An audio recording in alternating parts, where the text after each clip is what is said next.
As soon as our blood pressure rises, we immediately look for a pill to lower it. Unfortunately, many people do this without even measuring their blood pressure, and only by referring to how bad they feel. But even the high numbers on the tonometer does not always reflect the real need to reduce the pressure. And sometimes, taking a pill can hurt rather than help. When it is not necessary to reduce the pressure, and what it can be dangerous, we will tell in this video. Why does the pressure rise? Any fluctuations in blood pressure are a manifestation of a convenient defense mechanism of our body. With increased exertion, the heart rate increases, which allows the heart to pump blood faster. This is necessary to saturate the internal organs, including our brain, with oxygen. Without this, it is impossible to perform many vital processes at the cellular level. Oxygen deprivation will lead to decreased endurance, impaired well-being, and fainting. All this is quite normal. And if you notice a rapid heartbeat or see high blood pressure on your blood pressure monitor after walking or climbing stairs, do not be alarmed and certainly do not lower your blood pressure. Take a rest and measure your blood pressure again. As a rule, it will be normal. Why can my blood pressure be constantly high? Chronic heart, vascular, or kidney problems may be to blame. Endocrine disorders may also be to blame. But why does the body raise the blood pressure if the heart is not working properly? The reason is simple: it still needs to supply all organs with blood and deliver oxygen to them.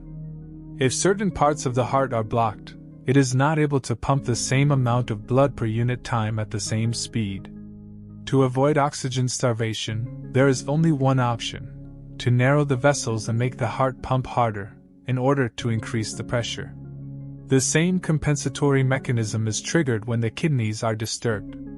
Otherwise, the small vessels in this organ are not supplied with blood and the renal tissue begins to die off.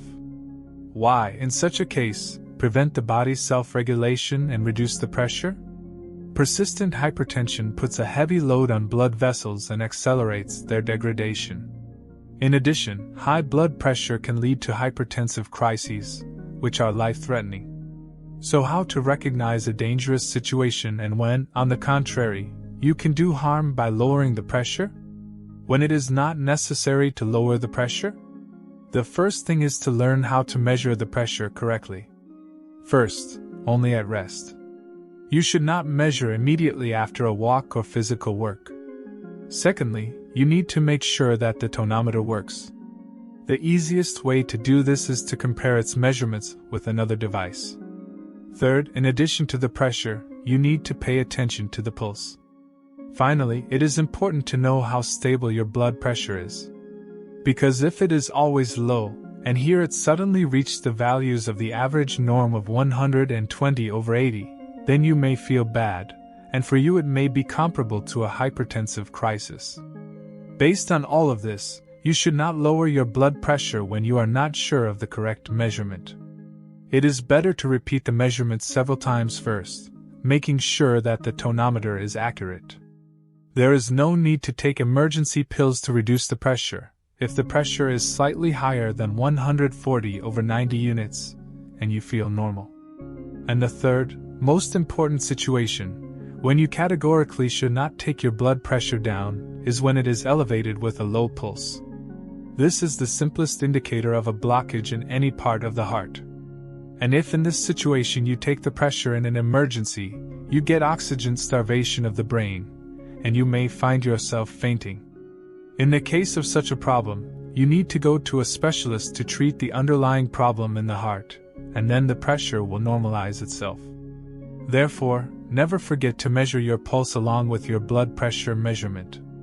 If it is below 50 beats per minute, then it is already a dangerous condition for health. Also remember that headache or dizziness can occur with both high and low blood pressure. And with normal pressure they can also occur, because these are non-specific symptoms that can be caused by a variety of reasons. The presence of such symptoms is not a reason to swallow blood pressure pills. Keep a close eye on your blood pressure and how you feel, and stay healthy.